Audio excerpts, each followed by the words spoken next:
Hello everyone, welcome to అమ్మా diaries 89. ఈరోజు మన కిచెన్లో చింతాకు చిక్కుడుకాయ కూర ఎలా తయారు చేయాలో చూద్దాం. ఇది మీలో ఎవరికైనా తెలుసా? చింతాకు చిక్కుడుకాయ కర్రీ ఇది పాతకాలం నాటి వంటకం అండి. కానీ మా ఇంట్లో ఇప్పటికీ మేము చేసుకుంటాము. దీనికోసం నేను 1/2 కిలో వరకు చిక్కుడుకాయ తీసుకున్నాను.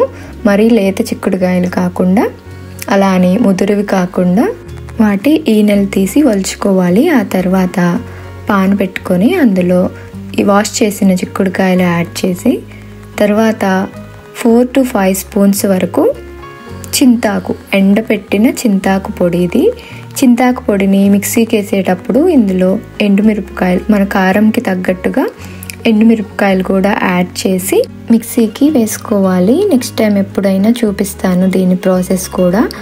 పులుపు కొంచెం ఎక్కువ తినాలని ఇష్టపడే వాళ్ళు ఇంకొక 2 స్పూన్స్ ఎక్కువ యాడ్ చేసుకున్నా ప్రాబ్లం లేదు. తర్వాత 1/2 స్పూన్ వరకు సాల్ట్, 1/2 స్పూన్ పసుపు, ఇందులో కట్ చేసిన 1 మీడియం సైజు ఆనియన్స్ యాడ్ చేసి 1/2 కప్పు వరకు వాటర్ యాడ్ చేశాను. ఇవి చిక్కుడుకాయలు ఉడకడానికి టైం పడుతుందండి, ఎందుకంటే చింతాకు పులుపుగా ఉంటుంది కదా, పులుపులో ఉడకడానికి టైం పడుతుంది. ఇవన్నీ ఒకసారి మిక్స్ చేసుకొని లిడ్తో కవర్ చేసేసి ఉడికించాలి. మధ్యలో అప్పుడప్పుడు చెక్ చేసుకుంటూ ఉండాలి. మనకి కొద్ది వాటర్ ఇనికిపోతాయి కదా, అప్పుడు చింతాకు తేలిగ్గా ఉండడం వల్ల అంచులకి అంటుకొని పోతుంది.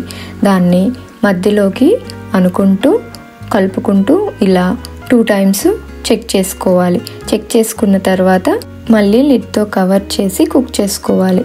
ఒకవేళ మీకు వాటర్ అయిపోయాయి, చిక్కుడుకాయలు ఉడకలేదు అనుకోండి, ఇంకొంచెం వాటర్ యాడ్ చేసుకొనైనా కుక్ చేసుకోవచ్చు. తర్వాత చూసారు కదా, వాటర్ ఆల్మోస్ట్ ఇంకిపోయాయి.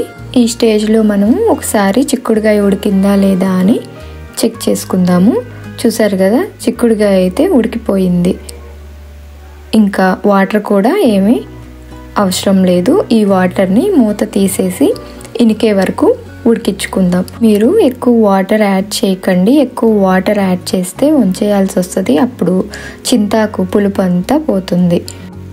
చూసారు కదా, ఇక్కడ 2 మినిట్స్ కుక్ చేసుకున్న తర్వాత మనకి వాటర్ ఏమీ లేవు. ఇప్పుడు స్టవ్ ఆఫ్ చేసుకొని మళ్ళీ పాన్ పెట్టుకొని అందులో 2 స్పూన్స్ వరకు ఆయిల్ యాడ్ చేసుకోవాలి. ఇక్కడ మనకి కొంచెం ఎక్కువే ఆయిల్ పడుతుంది.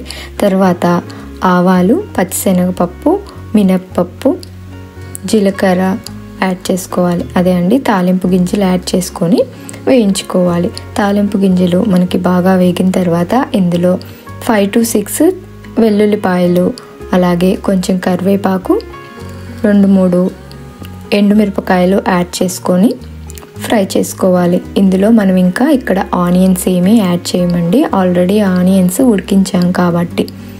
మీకు కావాలి అనుకుంటే యాడ్ చేసుకోండి.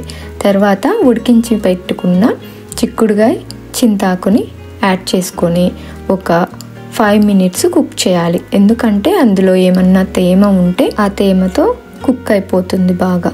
ఆ తర్వాత సాల్ట్ చెక్ చేసుకొని మీ టేస్ట్కి తగ్గట్టుగా కొంచెం సాల్ట్ యాడ్ చేసుకోండి. నాకు సరిపోలేదని కొంచెం యాడ్ చేశాను. ఒక 5 మినిట్స్ తర్వాత స్టవ్ ఆఫ్ చేసుకోండి. చూసారు కదా, ఎంతో టేస్టీ చింతాకు చిక్కుడుకాయ కర్రీ రెడీ అయిపోయింది. మీరు ఒకసారి ట్రై చేయండి, మీకు తప్పకుండా నచ్చుతుంది. ట్రై చేసి ఎలా వచ్చిందో కామెంట్ సెక్షన్లో కామెంట్ చేయండి. ఇలాగే చిక్కుడుకాయతో పాటు కాకరకాయ చింతాకు కూడా చేస్తారు, చాలా బాగుంటుంది. మీకు ఈ వీడియో నచ్చింది కాదు? నచ్చినట్లయితే మీ ఫ్రెండ్స్ అండ్ ఫ్యామిలీ మెంబర్స్కి షేర్ చేయండి. అలాగే ఇలాంటి వీడియోస్ కోసం అమ్మా డైరీస్ 89 ఛానల్ని సబ్స్క్రైబ్ చేసుకోండి. Thanks for watching.